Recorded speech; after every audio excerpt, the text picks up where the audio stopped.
et cette période trouble économique.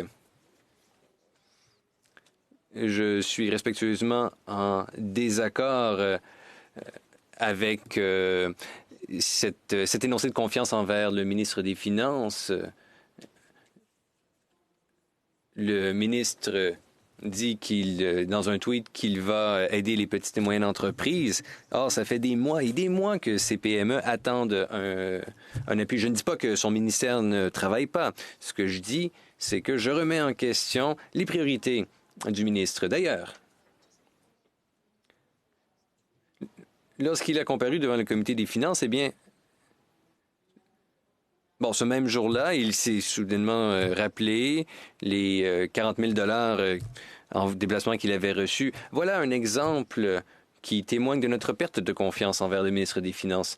Lors d'une conférence de presse récente, le premier ministre a dit « Nous sommes encore en train de déterminer comment nous pouvons démontrer de l'ouverture. » Alors voici ce que je dis, que toute lettre de mandat du premier ministre aux membres de son cabinet dit qu'ils doivent mettre la barre haut en matière de transparence et d'ouverture. En ce qui a trait au contrat uni, pourquoi votre gouvernement décide décide en fait de ne pas donner l'heure juste? Le sénateur Gould. Je ne suis pas en désaccord, tout respect dû, avec la prémisse de votre question. Le ministre des Finances a reconnu rapidement, tout comme le premier ministre, son erreur quant à sa non-récusation. Comme vous le savez, et comme le gouvernement l'a dit en de nombreuses occasions, dans le but de répondre à cette crise qui nous a frappé de plein fouet au Canada, le gouvernement a fait tout ce qui était en son pouvoir pour soutenir les Canadiens et les Canadiennes aussi rapidement que possible. Le gouvernement l'a dit, et on a été saisi de la même question ici en Chambre. Il fallait que des ajustements soient faits. Il fallait privilégier la rapidité d'exécution plutôt que la perfection. C'est ce que nous avons fait. Je pense que les Canadiens et les Canadiennes ont pu profiter de cette réponse, de cette réaction rapide en période de pandémie. Notre gouvernement s'engage à faire preuve d'ouverture, de transparence. Le ministre des Finances, le premier ministre communique pleinement avec le bureau du commissaire à l'éthique. Le bureau du commissaire à l'éthique a les outils et la crédibilité qui convient pour faire toute la lumière sur cette affaire. Ainsi, le Sénat devrait avoir confiance que le commissaire à l'éthique suivra toutes les procédures indiquées et que le gouvernement continuera à coopérer pleinement. Bon, eh bien, ça me permet de faire le pont vers ma question supplémentaire qui porte sur le rapport.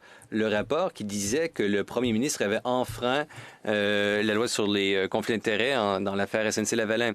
On a dit que les témoins avaient été contraints dans leur capacité à fournir des conseils au gouvernement et par rapport à la confidentialité du cabinet.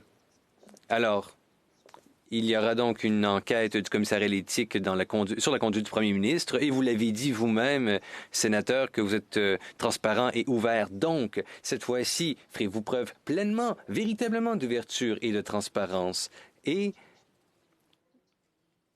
lèverez-vous le voile sur toutes les délibérations du cabinet entourant l'entente avec Uni?